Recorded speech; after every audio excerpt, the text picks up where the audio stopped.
Alladzi arsala rasulahu bil huda wa dinil haqq liyuzhirahu 'ala dini kullih. Segala puji teruntuk hanya kepada Allah, Rabb semesta alam, yang atas nikmat dan karunia darinya kita bisa kumpul di sini di tempat yang baik, dalam kegiatan yang baik, bersama orang-orang yang baik. Alhamdulillah. Kumaha nama orang baik? Luar biasa ini pada priangannya. Masa sudah lucu, jatuh aja istilahnya ada banyak. Alhamdulillah. Dan salawat serta salam semoga selalu tercurah kepada junjungan kita baginda Rasulullah Muhammad sallallahu alaihi wasallam beserta para keluarganya, sahabatnya, dan semoga Allah sambungkan kita istiqomah mengikuti sunnah-sunnah beliau serta akhir hayat kita insyaallah. Ini dia orang. Alhamdulillah, salam tazim, salam kenal, wabil khusus para asatidz, alim ulama, kiai, tokoh masyarakat, ustazah, siapapun hamba-hamba Allah seluruhnya yang hadir di sini. Jazakumullahu khairan katsiran. Terima kasih diizinkan ngaji bareng di sini. Semoga pertemuan ini membuat Allah ridho, membuat kita tambah dekat kepadanya. Karena ada aslinya di sini Allah kalau lagi ngaji kayak gini tuh rasa aslinya mah nggak pantas ya. Dan maha besarnya Allah. Baru sekitar 6 tahunan lebih yang lalu diri ini masih di lubang kehinaan, bermaksiat, tinggalnya di tempat maksiat di Thailand di sana, profesinya sebagai bandar judi. Terus sama sekali tidak ada kebaikan pada diri ini. Layak Allah matikan detik itu juga waktu masih tinggal di sana. Tapi hari ini malah diizinkan bertemu kalian orang-orang baik, orang-orang saleh-salehah. Maka dimohon jika ada kebaikan yang didapat dari pertemuan ini, sama sekali bukan dari si Koko ya. Si Koko cuma hamba Allah yang terlalu banyak dosanya, yang sekarang ini pun juga sedang berupaya mudah-mudahan diampuni dosanya gara-gara ngaji ini. Ya, justru pengen mohon doanya. Ridho mendoakan, terutama bagi kaum hawa ini. Saya berusaha husnuzon. Mudah-mudahan ini datang ke keluarga, tapi tetap lagi banyak yang perempuannya. Saya husnuzon, ini apa satu laki-laki bawa 3 istri atau gimana? Hah? Semangat nambah kayaknya. Insyaallah. Insyaallah. Bu, ngaji apapun ini ada syaratnya. Wow, biasa aja. Ya. Ini merong, kayak curpan. Itulah, kiai lain mah nggak ada syaratnya. Ini siapa? Kiai bukan, cuma santri, tapi ada syaratnya. Tapi penting syaratnya. Syaratnya satu, yang diingat jangan si kokonya, tapi pencipta si kokonya. Sepakat? Besok aku taruh dulu handphonenya ya. Sebenarnya pengen ngaji atau pengen apa bu? Ngaji. Insyaallah. Ada yang belum menikah? Dari jodohnya kayak gimana? Baru diminta lurusin dia langsung gagal. Ada yang nyari mantu? Kayak gimana nyari mantunya kayak gimana? Kalau kayak motor nanti pergi ke Taiwan loh. Kita cerita maha baiknya Allah ya. Dan kadang kebaikan itu gak melulu harus sesuai dengan yang kita inginkan. Kadang orang bertanya kayak gini, Pak, kalau memang Allah itu segitu hebatnya, kenapa tidak Allah kabulkan permintaan semua orang? Masing-masing dikasih gitu 10 triliun, 10 triliun, 10 triliun. Mudah tidak bagi Allah? Tapi kalau misalkan semua keinginan orang dikabul, repot. Ya, bakal tambah banyak masalahnya. Contoh, apakah semua yang hadir di sini pengen sehat? Coba Allah kabul satu dunia sehat ya. Rumah sakit bangkrut, fakultas kedokteran tidak laku, apotik ditinggalkan, ya. Maka masalah baru. Apakah semuanya pengen kaya? Boleh, kaya itu boleh asal digunakan untuk amal soleh, ya. Kaya, saya pengen kaya kok biar bisa berangkatin orang tua haji. Bagus, amin, mudah-mudahan sih kaya, ya. Tapi kalau dikabulin satu dunia kaya semua repot. Masjid ini nggak akan ada karena nggak ada yang mau jadi tukang. Ini bapak udah gondrong semua karena nggak ada yang mau jadi tukang cukur. Priangan, tanah priangan, satu priangan sudah jadi gunung sampah mungkin karena nggak ada yang mau bersih-bersih. Pak, buangin sampah saya ini 1 miliar. Dibalas, kamu yang buang nih 2 miliar. Kamu aja yang buang nih 4 miliar. Semuanya kaya soalnya. Repot ya. Tapi ada kabar baiknya, terserah mau kayak gimana perannya di dunia, pejabat atau rakyat, bos atau karyawan, yang kaya maupun belum kaya, selagi lempeng menurut sama Allah, bismillah, mendekat sama Allah. Bisa ke surganya Allah. Izin ya, kita ambil pelajaran. Saya pengen survei dulu, ya. Saya minta semuanya ngebayangin apa yang membuat kalian bahagia. Semuanya pengen bahagia kan? Ya. Sok bayangin. Saya sambil minum dulu boleh? Sok mau ditulis dibayangin boleh. Enggak cantik satu ya.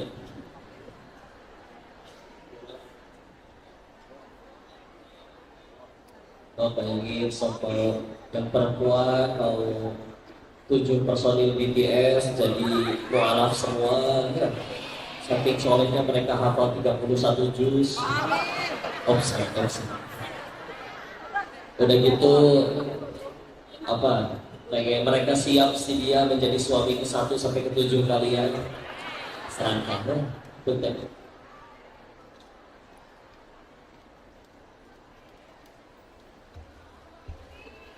Udah kebayang?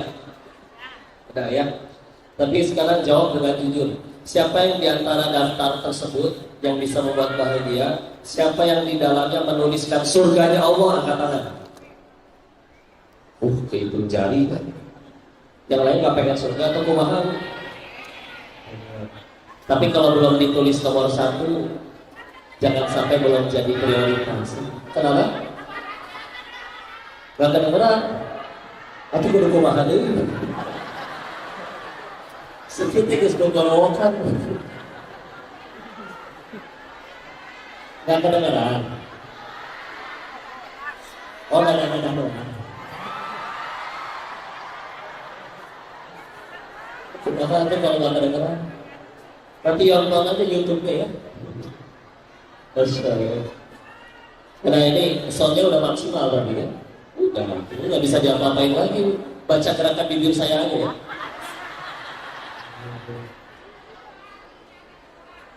Hah? Enggak kasih. Lanjut ya.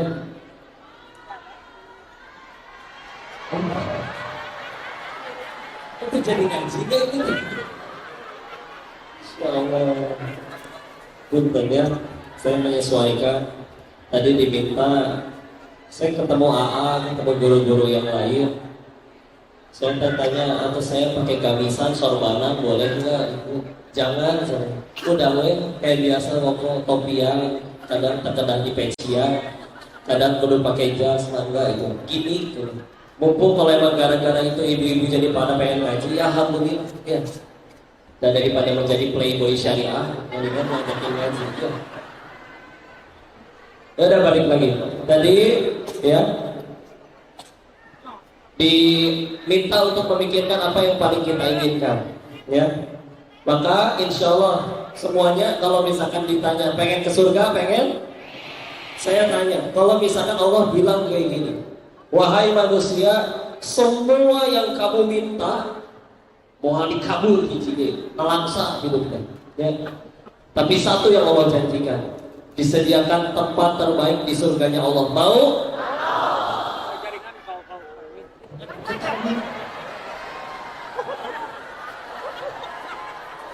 Kenapa? Kudu dirukiah gitu.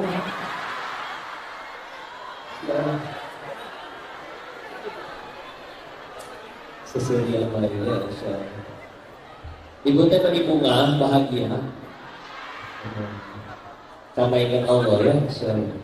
Dilanjut, Allah tanya sebaliknya, semua yang kamu minta dijamin dikabul. 5 menit minta langsung jadi kenyataan.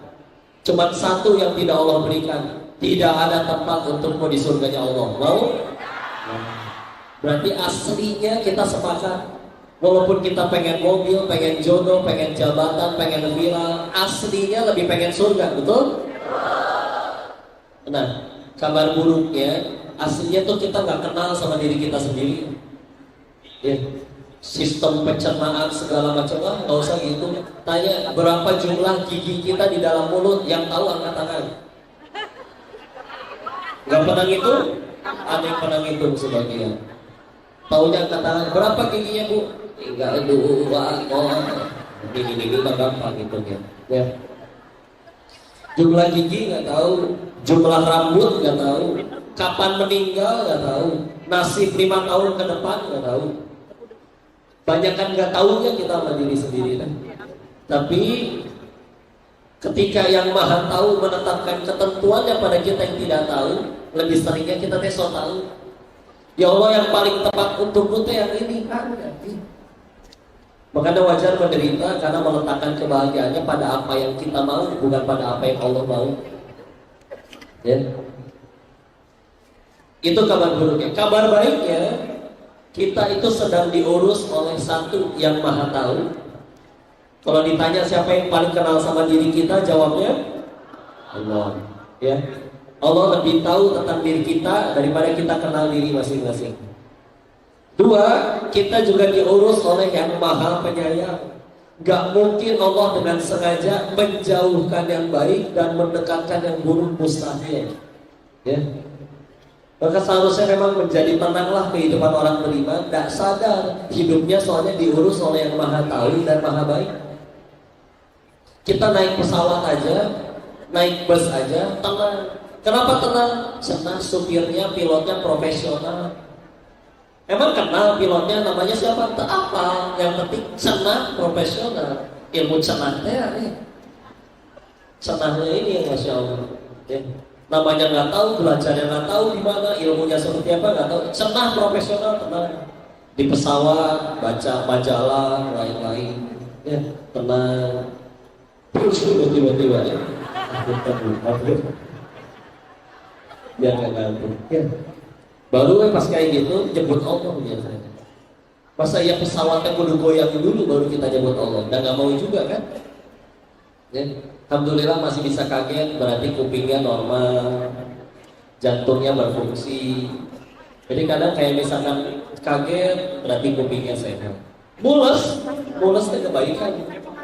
Karena Allah kasih sinyal kapan waktunya ke toilet. Coba bayangin manusia tidak diberikan kemampuan mules oleh Allah. Ribet, segagah-gagahnya orang, pidato, ujuk-ujuk bau. Ini.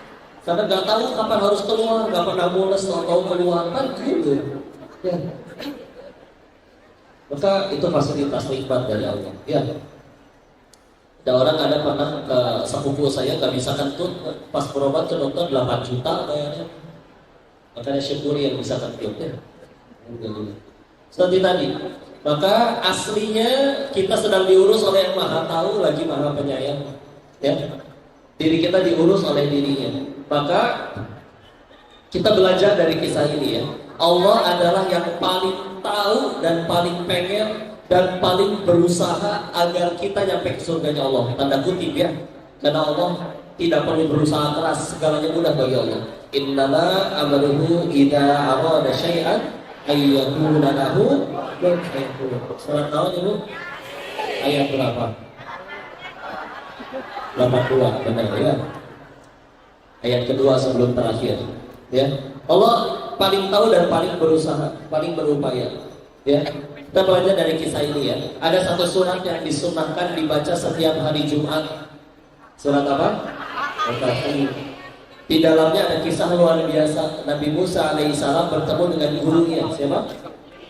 Khidir, Nabi Khidir alaihissalam. Di ayat 60 sampai 82, ayat berapa? 60 sampai 82. Mudah-mudahan udah pernah baca terjemahannya minimal. Ya. Beliau Nabi Musa komplain tentang 3 hal sama Nabi Musa, sama Nabi Khidir. Saya pengen fokus ke yang nomor 2. Ada anak kecil, tahu-tahu dibunuh oleh gurunya. Kenapa ya? Ya? Suaranya, baru kata betul ini. Udah apa? Sisi bunuh. Oh, translate kurvasutnya. Dari serasa, alhamdulillah. Waalaikumsalam. Kemana ya? Fitnah ya, kudu dicana ya. Alhamdulillah ya Allah, lu tolong saya ya. Mungkin yang datang ke sini mah dapat manfaat dari pertemuan ini, tapi bisa jadi yang malah dapat dosa saya sendiri karena terlena. Ya. Tapi alhamdulillah udah dilatih di Thailand. Ya. Di sini mah bajunya ketutup semua, di Thailand mah kepala minggu baju ya. Udah mata pararogo belum tentu laki, belum tentu perempuan gitu. Ambigu.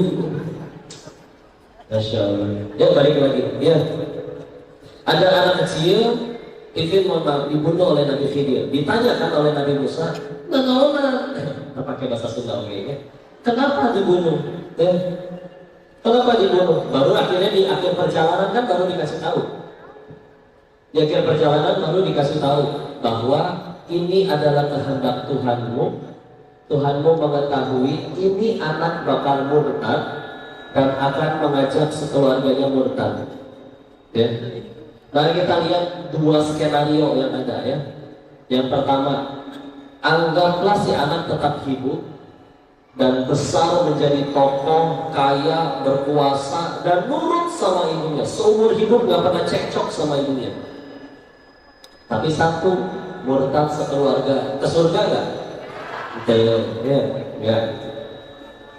Skenario yang kedua, si anak wafat dalam keadaan masih belum akil balik, belum punya dosa, meninggal belum akil balik, ke surga gak?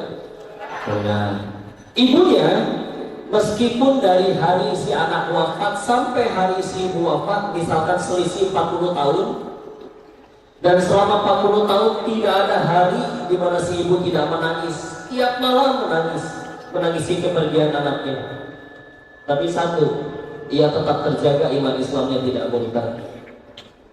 Meninggal masih dalam keadaan iman, ujung-ujungnya ke surganya Allah kan?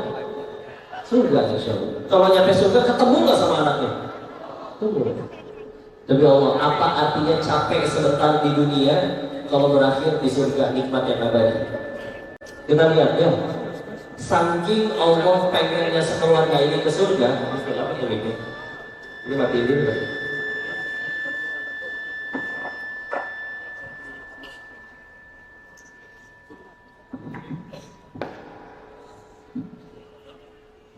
Nah bisa. Saking Allah pengennya anak ini ke surga, sekeluarga ini ke surga, lihat Allah lebih ridho menyuruh salah seorang nabi ya bunuh anak kecil tanpa dosa, yang penting ini sekeluarga ke surga.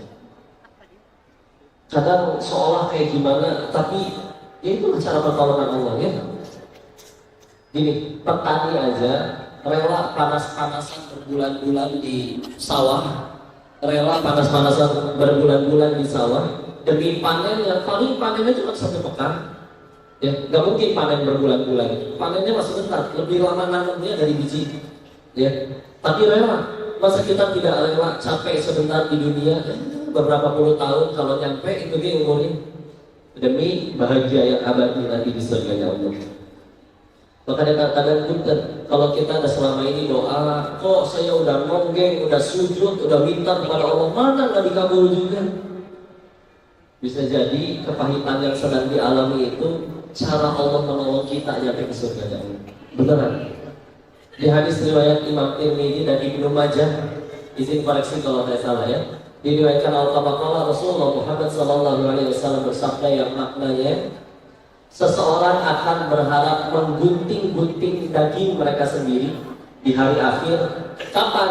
ketika mereka melihat ada orang yang hidupnya lebih pahit dari dirinya, tapi dia bersabar dan diperlihatkan oleh Allah surga senikmat apa yang menantinya.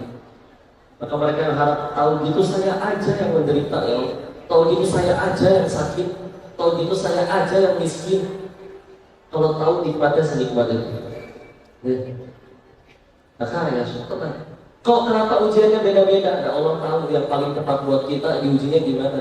Ibu yang ini misalkan diujinya sama suaminya, ibu yang itu diujinya menanti keturunan, bapak yang ini diujinya dari anak-anaknya. Terserah Allah, dan Allah udah lebih tahu. Gimana yang udah lebih kaya, hidupnya enak, bukan karena diri lebih soleh. Bisa jadi ya Allah diriku lebih lemah dibanding hamba Allah yang itu. Makanya dia lebih taat kok tapi lebih miskin misalkan. Enggak, itu tanya aja ulama. Ya, mungkin kita malah jadi kufur kalau misalkan kita yang diuji seperti itu. Ya. Yang akhirnya tidak dititipi dunia, enggak. Dititipi dunia bukan berarti dimuliakan, dicabut dunianya juga bukan berarti dihinakan, tenang aja. Maka sok tenang aja. Kepahitan apapun yang sedang dialami, yang habis kalah slot, rungkat, wae, ya. Ada yang main slot di sini? Ya kan, ya. Ada yang keliling pinjol, ada yang mohon maaf diselingkuhin dan lain-lain. Ya, demi Allah, pahit memang pahit. Tapi kabar baiknya Tuhan kita yang maha baik tidak akan menyia-nyiakan kepahitan itu sedikit pun. Ya Allah, saya meninggal gara-gara kanker lebih awal, yang lainnya masih pada muda, sehat-sehat. Bisa jadi dia pulang ke hadapan Allah dalam keadaan diri yang lebih suci dari dosa. Ya, enggak, tenang aja. Ketika manusia sakit, Allah cabut 3 hal dari dirinya, kata Nabi. 1, senyumnya. 2, cahaya di wajahnya. 3, dosa-dosanya. Ketika orang itu sembuh, Allah kembalikan yang 2, tapi tidak mengembalikan yang 1. Allah kembalikan senyumnya, cahaya di wajahnya, tapi dosa-dosanya tidak dikembalikan. Ya rugi beneran. Kapan kita masih ngerasa rugi? Kalau memang ukuran bahagia kita ya sesuai yang kita pengen. Saya baru bahagia nanti kok kalau punya rumah segede dia. Baru bahagia nanti kalau mobilnya udah sebanyak dia. Beneran yang minta rumah, minta duit, minta harta cuma karena belum pernah punya doang aslinya. Kalau udah pernah punya biasa aja. Izin ya. Qadarullah kemarin sebulan teh sahur, acara sahur teh di rumahnya Arafi. Itu kalau ngobrol sama Rafathar, ditanya stres jangan jadi orang kayak gini teh. Anak-anak ibu pengen gak jadi Rafathar? Rafathar nggak mau, nggak suka saya duduk kayak begini. Ya. Udah bisa, itu anak sobor gitu saya udah pensiun jadi artis, orang ngebet jadi artis. Ya. Dengan sawang sinawang nggak. Orang yang pada pengen kaya asli alasannya mas 1 belum pernah kaya, udah gitu doang. Iya bener, udah pernah kaya biasa aja. Itu woy. Kenapa emang kaya bisa beli makanan sama aja tuh. Tempe sama stik yang 1,5 juta itu bedanya cuma 5 cm di sini doang. Udah nyampe sini mah sama juga. Beneran nggak ada bedanya. Keluarnya kayak bau, enggak. Tetap aja bau keluarnya. Dikira makan stik 1,5 juta jadi wangi gitu, sama aja, udah. Ya Allah, beneran. Ya. Bukan berarti nggak boleh punya dunia ya, tapi segitu banyak nasihat dari hadis-hadis Nabi seperti misalkan.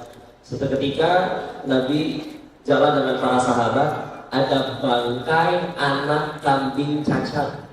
Udah mah anak kambing, udah gitu anak kambingnya cacat, udah gitu udah jadi bangkai. Bau diambil sama Nabi. Siapa yang mau ini? Sahabat yang lain menjawab, itu hidup juga kami nggak mau wahai Rasul. Dijawab lagi oleh Rasul, ketahuilah dunia di hadapan Allah tidak lebih bagus daripada anak kambing cacat ini. Ya. Tapi kita udah gue satu banget. Ya. Beneran karena belum pernah punya aja. Ya. Di kesempatan yang lain kita tahu bahwa kata di hadis yang lain Nabi menyebutkan dunia dan seluruh isinya tidak lebih berharga daripada sehelai sayap nyamuk. Ya. Kalau lebih berharga atau seimbang, Allah tidak akan ridho memberikan segelas air pun kepada orang kafir. Maksudnya gimana? Ya. Saking dunia itu di hadapan Allah nothing, nggak ada harganya. Ya. Makanya mau dia nggak nyembah Allah, mau dia kafir, mau dia kayak gimana dunia masuk ambil aja. saking di hadapan Allah nggak ada harganya. Kalau bagi Allah itu bahkan nggak usah seharga emas, seharga apa, seimbang aja sama 11 sehelai sayap nyamuk, Allah nggak akan sudi. Jadi jangan kebalik, nggak, tenang aja, izin ya. Si Koko so tahu ya, gara-gara Koko mah udah pernah ngerasain punya uang banyak, tapi gara-gara haram ya di bandar judi di sana. Ya, tapi itu beneran. Yang kami lihat di sana tuh bener-bener kayak nggak jadi bahagia beneran. Ini ngomong kayak gini tuh bukan karena bukan sebagai orang yang pernah menang judi terus menang terus akhirnya kalah terus tobat, enggak. Tapi dari sudut pandang orang yang jadi tidur juga duit tetap masuk, soalnya yang bikin sistemnya. Nih bikin sistem judi, entar orang main ada desain kalah, nggak usah judi lah, tahu mesin capit boneka, ya. Itu kalau kita beli mesinnya kan, ditanya sama tukangnya, ini mau di putaran keberapa ya? Kumaha maksudnya? Iya, nanti kalau misalkan di setting putaran ke-10, dia nyapitnya makin kenceng tuh. Jadi biasanya yang putaran ke-10 yang menang. Nah, itu aja diakali. Coba kebayang kalau tiap kali putaran nyapitnya kenceng terus, atau tiap kali main ada yang menang. Ada bangkrut, apalagi judi. Ya. Dan yang kami terima di sana, beneran, enggak. Pertama ya, awalnya memang akan kerasa senang, tapi setelah beberapa kali nyoba, kayak makan aja.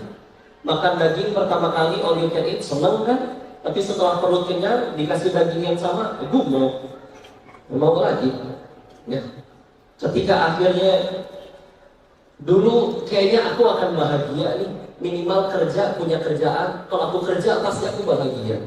Setelah udah punya kerjaan, kayaknya aku baru bahagia kalau naik jabatan jadi manajer. Nggak ada habisnya. Ya. Saya izin beberapa hal yang kami lihat di sana, izin menceritakan ulang ini kembali.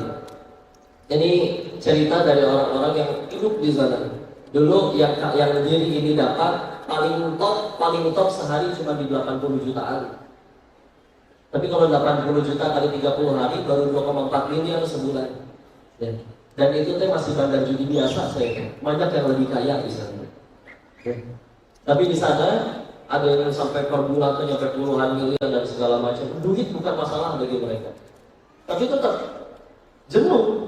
Dan akhirnya larinya kemana? Ya di sana tempat hiburan cuma 2. Kalau nggak diskotik, kasino. Mereka dugem, mereka mabuk, mereka obat-obatan. Sadar sedikit, cerita karena mulai bawel. Kok tiap hari kayak gini juga masih ini jenuh udahannya. Kayaknya kok lebih nyaman waktu tinggal di Indo.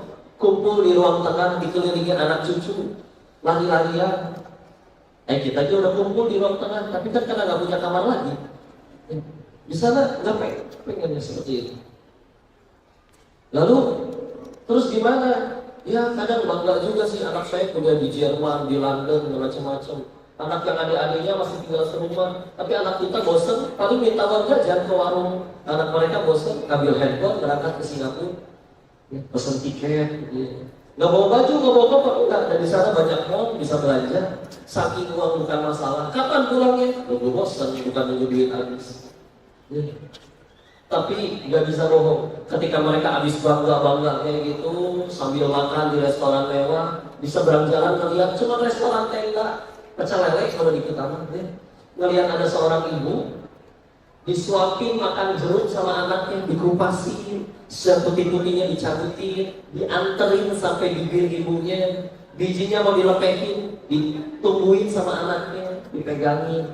Itu muka irinya si bos bandar judi itu lebih terlihat iri daripada orang yang belum pernah punya mobil pengen kebeli mobil. Orang paling nggak punya mobil, ngeliat mobil, wih keren, coba selfie, foto, dijadiin wallpaper di handphone. Tapi masih ada harapan, saya tinggal rajin kerja bisa kebeli ini insya Allah. Tapi para bandar itu dengan uang sebegitu besarnya, irinya, kayak seorang mengatakan, terus saya udah kayak gini buat apa? Uang udah sebanyak ini, posisi sudah seperti ini. Nggak ada lagi yang terlalu mahal untuk dibeli, tapi demi Allah anaknya nggak pernah ngelakuin kayak gitu. Curhat mulai lama-lama. Itu anak yang di luar negeri gimana? Kalau mau jujur terakhir nelpon minggu lalu kata dia minta duit. Dia minta duit nggak nelpon. Giliran kita orang tuanya kangen telepon suka sibuk nggak mau diangkat. Giliran minta duit kudu diangkat dan kudu ditransfer hari itu juga. Ya. Nah, itu yang masih satu rumah, yang sering jalan-jalan luar negeri, kalau di rumah juga nggak pernah ketemu, sibuk di dalam kamar masing-masing. Ibu, Pak, tahu rumahnya orang kaya segede apa kan? Kadang dari ruang tamu sampai kamar anaknya dia harus naik angkot. Tapi kan di kamarnya lengkap, kamar mandi dalam, AC, wifi, internet, komputer, PlayStation, televisi, semua di dalam. Jadi kan nggak mau keluar kamar, mampir ke rumah mereka, bareng sama ojek online duaan. Kalian teh bawa makanan dua-dua, restoran sama, menu sama, kenapa nggak bareng sekalian? Yang pesen beda, kakaknya pesen di kamarnya, adiknya pesen di kamarnya. Saking masing-masingnya hidup teh. Jadi nggak ketemu sama anak di rumah juga. Boro-boro nyuapin kayak tadi. Ya. Kita cerita, atau buat orang di Indonesia usaha lulus aja masih ada yang jahat gitu. Atau buat apa ya saya kerja jauh-jauh kayak gini, usahanya bersinggungan dengan hukum, setiap hari ketemu orang tanpa moral, kadang kemana-mana harus bawa bodyguard, di pinggang bawa senjata api, takut dijahatin orang. Demi duit yang lebih banyak, beneran dapat dan kebeli itu sekolah termahal, guru termahal. Tapi kabar buruknya sekolah dan guru termahal belum tentu sekolah dan guru terbaik. Lepas dari kejadian itu beres selesai, cerita kadang mereka juga. Anak-anak saya seperti ini dan salah satu yang senior di antara mereka cerita kan, kita ngobrolin dulu ada tuh teman kita yang paling kaya, benar judi, orang luar biasa kaya. Ya, kemana ya dia sekarang? Katanya diwarisin oleh anak-anaknya ke perusahaan. Terus cerita si ini, ih, lu tahu nggak? Dia kan udah meninggal sekarang. Meninggal di mana? Nyaris busuk mayatnya 7 hari di kos-kosan jelek pinggiran kota. Lah, kan masih kaya anak-anaknya, masa nggak ada yang mau ngurus? Orang anaknya yang naruh bapaknya di situ. Kok bisa? Kenapa bisa begitu? Saya dengerin. Dia akhirnya cerita, ini ingat kan? Dulu kan si orang kaya itu selalu ngajarin satu hal ke anak-anaknya. Ngajarin apa teh? Iya, dia selalu berkata, nah kalau kenal orang gak jadi duit, gak usah kenal orang kayak gitu. Percuma buang-buang waktu. Pesannya nancap tuh ke hati anak-anaknya.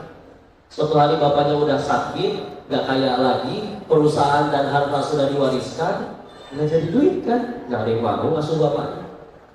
Terus gimana? Ada kos-kosan tuh pinggiran kota, 700.000 sebulan, taruh aja di situ, bahasanya ditaruh, ditendeng. Itu teh bapak sorangan, kan? Bukan barang, bahasanya ditaruh coy.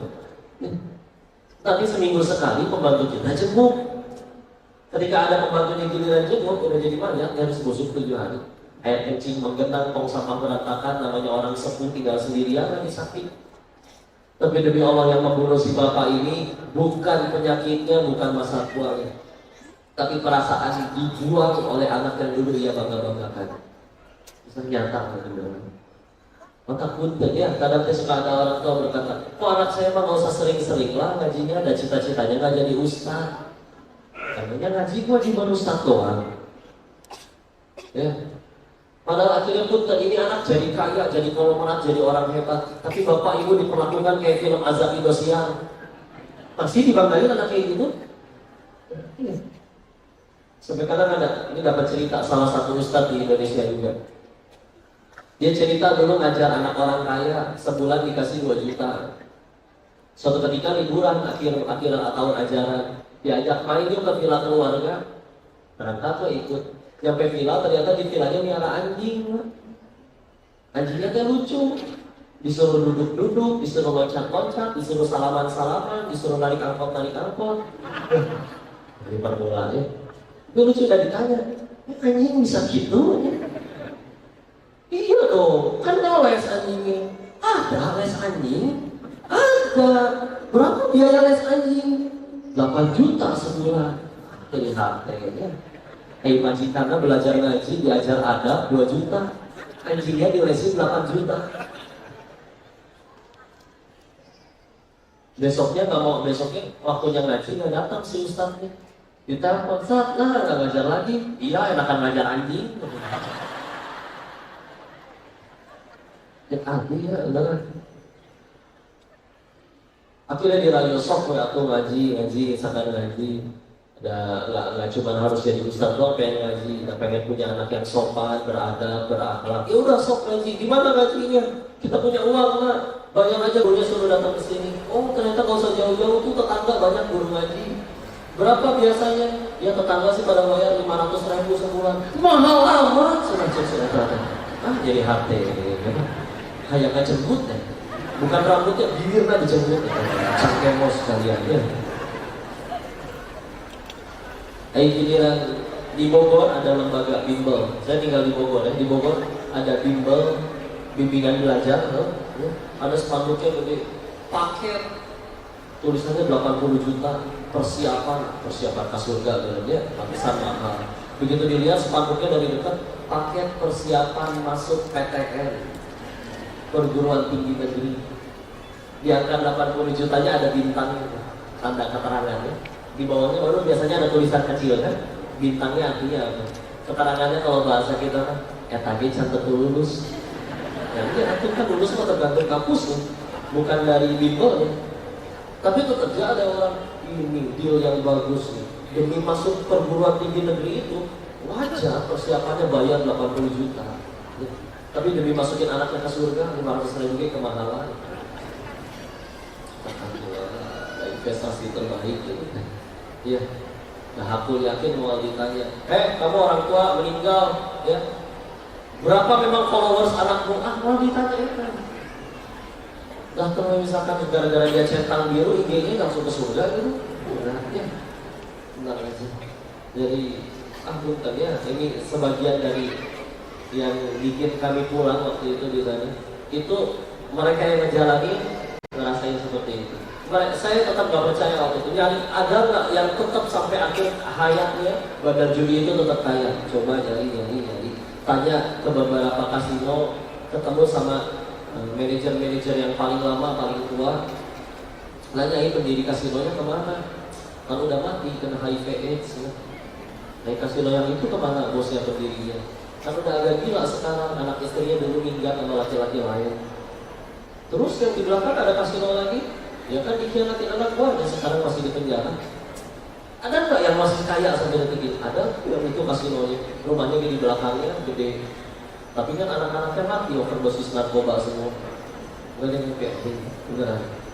Izin saya bertanya ya, kita manusia punya keinginan tidak? Nah, Allah punya keinginan juga tidak? Punya. Allah ingin kita selamat, Allah ingin kita tentram ya. Terus dari akil balik dosa, dari lahir sampai detik ini, jawab dengan jujur. Kita lebih banyak ngejar keinginan Allah atau keinginan diri sendiri?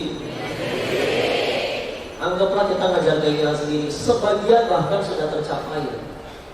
Yang pengen kaya dia ada yang berhasil kaya, yang pengen viral ada yang berhasil viral. Tapi setelah itu semua tercapai pun, apa dia langsung menjadi manusia yang bahagia seutuhnya tanpa pernah sedih sedikit pun? Pasti ada. Terus harus berapa kali patah hati dan kecewa lagi baru kita sadar bahagia itu bukan pada apa yang kita suka, tapi apa yang Allah suka. Maka lihat para nabi, orang yang ngejar yang Allah suka. Nabi, orang-orang soleh terdahulu, pahala lebih banyak, dosa lebih sedikit, bahkan terampuni, ujian lebih parah, tapi tetap jadi orang yang lebih baik. Kenapa nggak ada pundungan? Kebayang nabi kita pundungan. Wahai Rasul, kenapa kau tidak berdakwah hari ini? Ampun, kemarin ini oleh kuah itu bangkrut jadi hati. Ya Islam tidak akan sebesar ini kalau Nabi kita gampang ngambek. Ya, tapi Masya Allah, bersatu dicaci, dimaki, bersatu seluruh jin dan manusia ingin mencelakai pun Allah nggak berikan izin, nggak akan jatuh setelah ngambek. Wa iyyam sasqallahu bidurrin fala kashifa lahu illa hu wa iyyuridka bi khairin fala radda li fadlihi yusibu bihi man yasha'u min ibadihi wa huwa ghafurur rahim. Ya. Surat 10 Yunus ayat 107.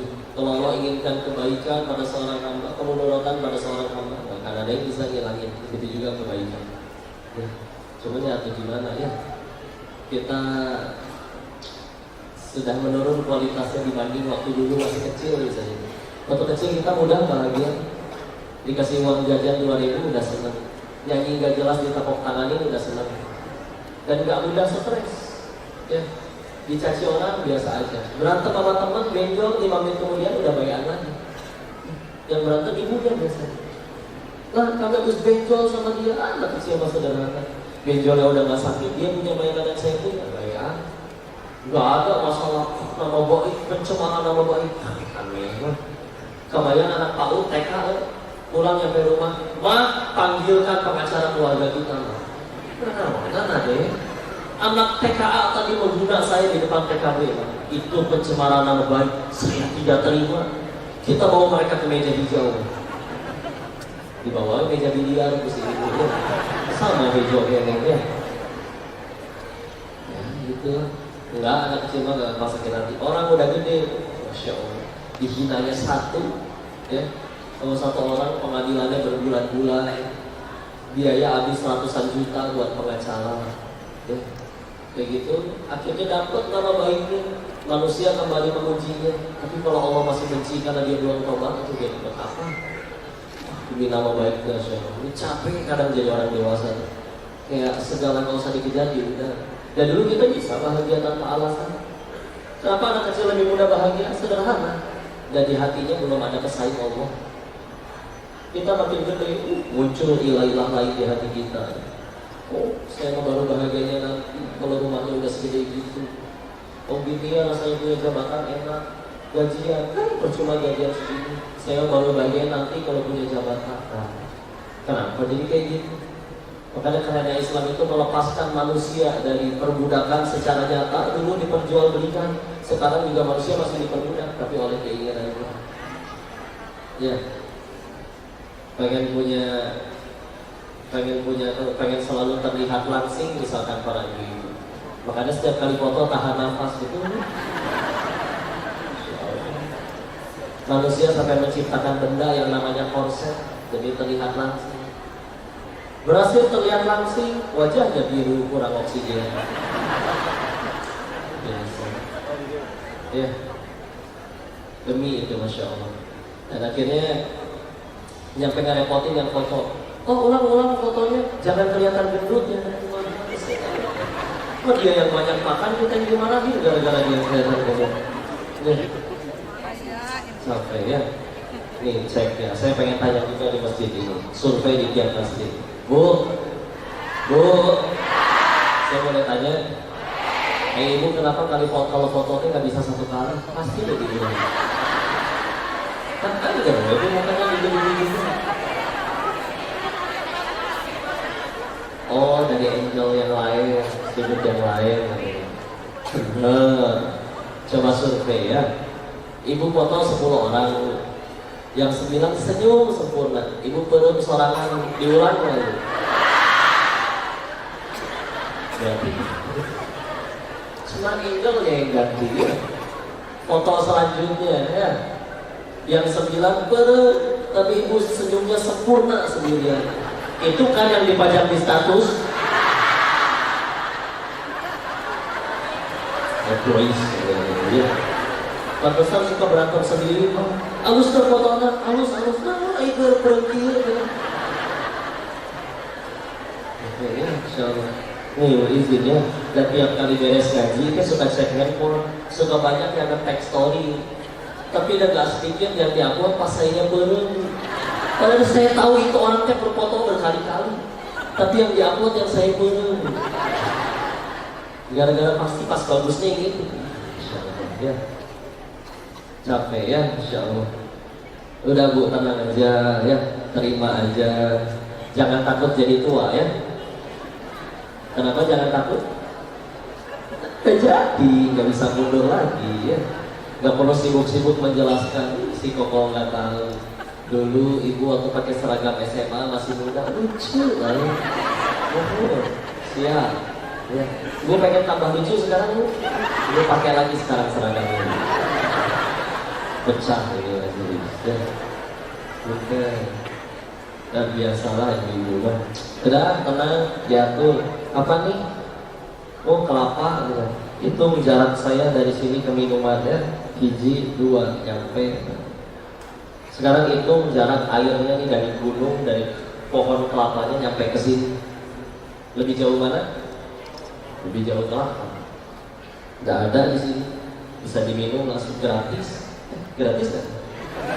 Kirain suruh bayar. Ya. Takut masalah rezeki. Sebelum ini otak belum jadi aja kita udah dijamin rezekinya sama Allah. Di dalam jamin nggak otaknya belum jadi. Tapi orang tuanya seperti apa pun tak beda. Ibunya makan apapun masuk jadi rezeki bagi si janin. Otaknya belum jadi, belum bisa mikirin rezeki. Jadi, ya.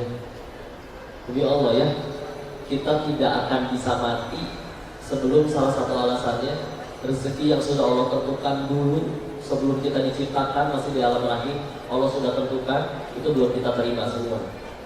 Ingat hadis Arba'in nomor 4 dari Abdullah bin Mas'ud. Nabi bercerita yang artinya kalau Rasulullah SAW bersabda yang maknanya diceritain 40 hari di dalam rahim kita masih jadi setetes mani nutfah, 40 hari kemudian jadi alaqah segumpal darah, 40 hari selanjutnya jadi mudghah segumpal daging, 120 hari 4 bulan kan berarti baru ditiupkan ruh sekaligus ditentuin rezekinya.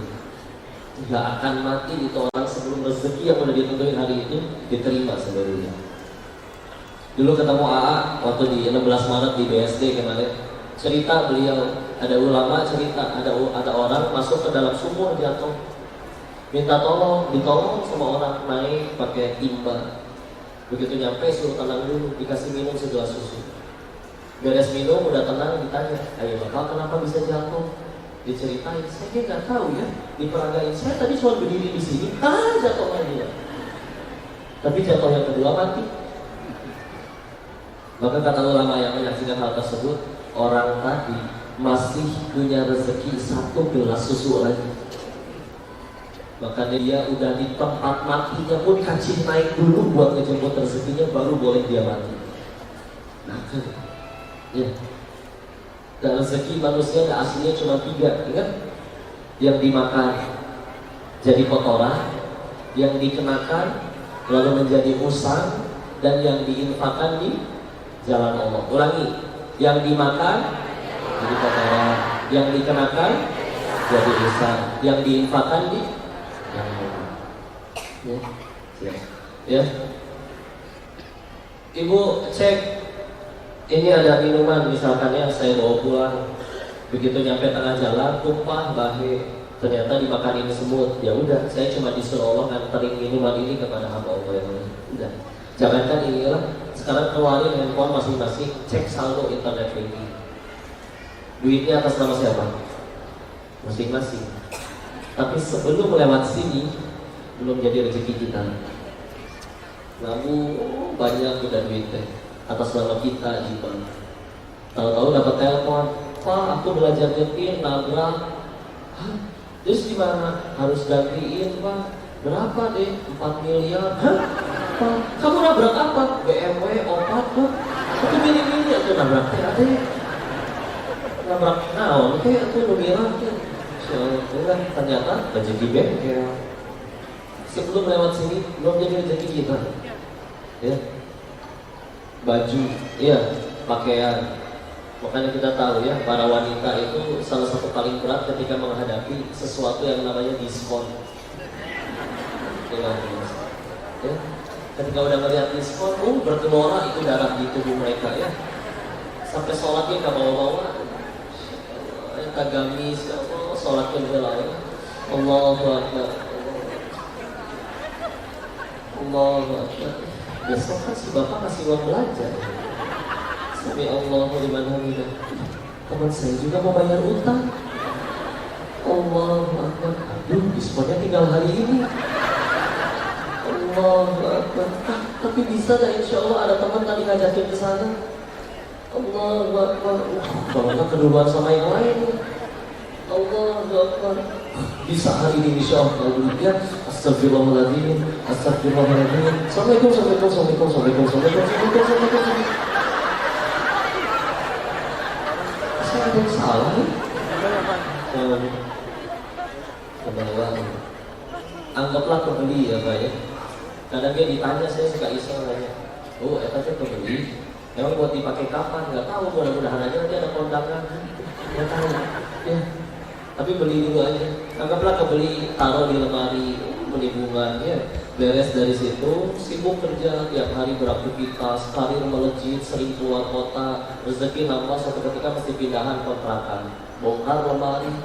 Ih, ini kan baju yang saya beli 5 tahun lalu, masih ada label harganya, nggak pernah kepake. Begitu dicoba, udah nggak muat, tambah gemuk. Ya udah deh, buat kamu aja. Oh ternyata rezeki si Ati. 5 tahun ini aku adanya di rumah kita, padahal rezeki orang. Sebelum kita pakai jadi usang, bukan rezeki kita. Ya. Dan yang terakhir yang diinfakkan di jalan Allah.